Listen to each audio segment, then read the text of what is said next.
बाबा रामदेव जी, सबसे पहले तो आपका बहुत बहुत शुक्रिया, आप आज तक से बात कर रहे हैं इसके लिए। बंगाल की जीत पर खास आज आप हमारे साथ जुड़ रहे हैं। बंगाल और केरल दो अलग अलग राज्य यहां पर नजर आते हैं। केरल के भीतर लेफ्ट पार्टीज का आखिरी गढ़ वहां पर ठहरा है, कांग्रेस पार्टी सत्ता में आ रही है, बीजेपी ने वहां पर शुरुआत की हुई, और बंगाल में ऐतिहासिक जीत भारतीय जनता पार्टी को। दोनों चुनाव को आप किस तरीके से देखते हैं? देखिए, कम्युनिस्टों की तो अंत्येष्टि और श्राद्ध और तर्पण अब पूरा हो गया है। और कम से कम केरल ने कांग्रेस की नाक बचा ली।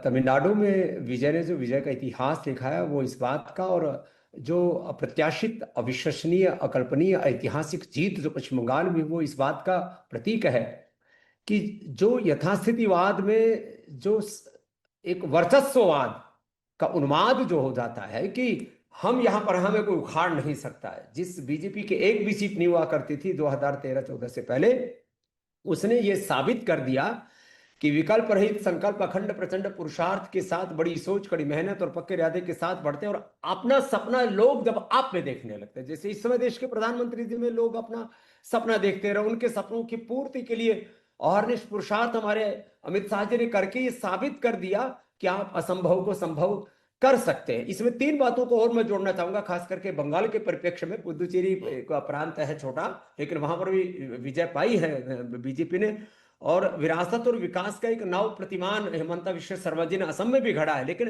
बंगाल के संदर्भ में, पश्चिम बंगाल में लोगों में जो एक असुरक्षा का भाव था और सनातन का एक बहुत सुनियोजित तरीके से वहां जो तिरस्कार हो रहा था और लोगों का को अपना भविष्य अंधकार में दिख रहा था, उसका प्रतिकार लोगों ने किया है। और एक बात कहना चाहता हूं मेरे भाई साहिल जी, जो सनातन का अनादर करेंगे, सनातन को जो वायरस और न जाने क्या क्या कह करके जो संबोधित करेंगे, उनका राजनीतिक मोक्ष तो जरूर हो जाएगा। इस बार मोक्ष हुआ, आगे श्राद्ध और तर्पण भी हो जाएगा। इसलिए जो बहुसंख्यक इस देश का समाज है, उसको आप जाति, वर्ग, प्रांत आदि किसी भी समुदाय में बांट करके नहीं देख सकते। सनातन की तो अभेद दृष्टि है। तो ये सनातन की जो एकरूपता है, सामाजिक तौर पर, आर्थिक तौर पर, राजनीतिक तौर पर, वो दिख रही है। और मैं तो चाहता हूं केवल राजनीतिक वोट के तौर पर ही नहीं, सनातन अब लोगों के जीवन में उतरे। साहिल भाई, हम ऋषि शिक्षाओं के वंशधर हैं, तो राम का रामत्व, कृष्ण का कृष्णत्व, हनुमान का हनुमत्व, शिव का शिवत्व हमारे भीतर उतरे, और हम सब मिलकर के ऐसा पुरुषार्थ करें कि भारत सच्चे अर्थों में विश्व की महाशक्ति बने। तो बधाई हो बीजेपी को भी, और बधाई हो सनातन के उन योद्धाओं की भी जो डरे नहीं और वोट करने के लिए निकले। नहीं तो लोग सोचते थे कि बाहर निकलेंगे तो कोई ऐसा नहीं कि वापस घर लौट के आएंगे कि नहीं आएंगे। तो जो अमित शाह जी ने कहा ना कि उल्टा लटका करके सीधा कर देंगे, तो लोग निर्भय हुए मेरे भाई साहिल जी। बाबा रामदेव जी, 2014 के पहले आप भी मैदान में उतर आए थे आंदोलन करने के लिए। आपने भी कुछ सपने देखे थे 2014 के बाद में, बदलाव के और बाकी स्थिति के। क्या आपके सपने पूरे हुए हैं, ये हम कह सकते हैं? और जिस तरीके से आज की स्थिति में हम 10-12 साल के बाद देख रहे हैं कि मतलब भारतीय जनता पार्टी का केसरिया पूरब से लेकर पश्चिम तक, उत्तर से लेकर दक्षिण तक, करीब करीब हर राज्य में आपको दिखाई देता है। अब देखो, ये लगभग 75% देश का जो भूभाग है उस पर तो बीजेपी ने अपना ध्वज लहरा दिया है। तो अब लोकतंत्र में थोड़ा बहुत तो विपक्ष में रहना ही चाहिए।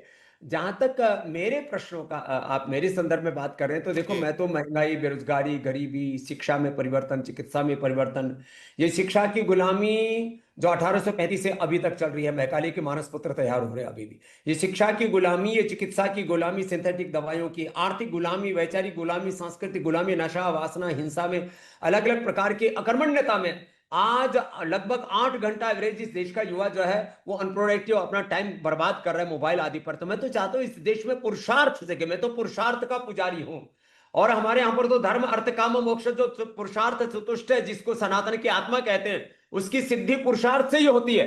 तो मैं तो चाहता हूं देश में पुरुषार्थ बढ़े, पराक्रम बढ़े, स्वाभिमान बढ़े, और केवल राजनीतिक दलों के चाहने से देश विश्व की महाशक्ति, विश्व गुरु नहीं बन जाएगा। उसके लिए जन जन को पुरुषार्थ करना होगा, और ये पुरुषार्थ जब देश करेगा तो निश्चित रूप से भारत, मेरे भाई साहिल जी, जो अपना उसका स्थान है वहां तक पहुंचेगा। पूरी दुनिया में युद्धों का और एक राजनीतिक अस्थिरता का और आर्थिक एक तरह से क्राइसिस है, उस सब में भारत अपनी एक बड़ी भूमिका निभा पाएगा। ठीक है, बहुत बहुत धन्यवाद बाबा रामदेव जी, आप हमारे साथ जुड़े और आपने अपनी भूमिका इस पूरे चुनाव के नतीजों पर रखी।